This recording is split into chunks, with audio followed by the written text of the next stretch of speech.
નમસ્કાર બાળકો, આજે આપણે ગણિતમાં એક નાનકડી ટ્રીક જોઈશું. એક સરસ મજાની 11 સાથેના ગુણાકારની એક નાનકડી ટ્રીક જોઈશું.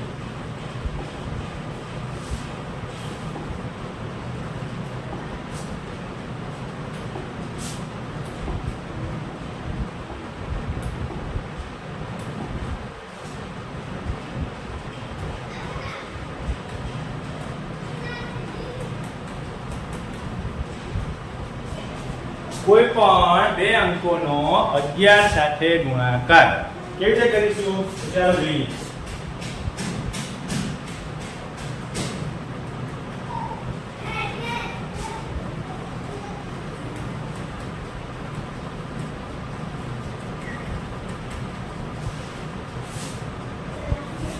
ત્રેવીસ ગુણ્યા 11 કેમ કરીશું તો કે પહેલા એકમ ને દશક, એકમના સ્થાન પર તગડો છે, દશકના સ્થાન પર પગલો.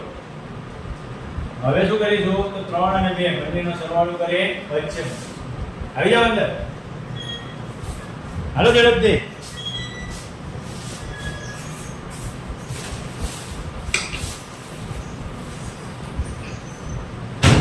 બીજી કોઈ સંખ્યા લઈએ. 45 ગુણ્યા 11 તો 45 એમને લખી નાખો. 4 અને 5 વચ્ચે થોડી જગ્યા રાખીશું. વચ્ચે શું કરીશું તો કે 4 અને 5 બંનેનો સરવાળો. 4 અને 5 કેટલા થશે 9. 45 ગુણ્યા 11 કરીએ તો 495 જવાબ આવશે. બીજી કોઈ સંખ્યાનો થોડી મોટી સંખ્યા લઈએ. 53 ગુણ્યા 11 કેટલા થશે 5 અને તગડો મૂકીએ વચ્ચે બંનેનો સરવાળો. 5 ને 3 8.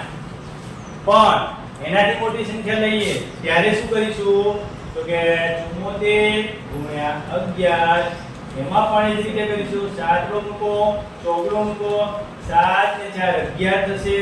11 માં આ એકડો જે છે આગળ મૂકી દો. 7 ને 814. 74 ગુણ્યા 11 કેવી રીતે કરીશું સરવાળો ગુણાકાર. 74 ગુણ્યા 11 એટલે 814. હજી એક દાખલો જોઈએ મોટી સંખ્યાનો. 85 ગુણ્યા 11 કેટલા થશે તો કે 8 મૂકો અને 5 મૂકો, એ બંનેનો સરવાળો વચ્ચે મૂકો. 8 ને 5 કેટલા થશે 13. તો એકડો ક્યાં આપીશું આંકડા આપીશું તો 8 ને કેટલા થશે 935. તો આવી રીતે તમે ઘણી બધી સંખ્યાઓ લઈ થોડી પ્રેક્ટિસ કરતા રહો.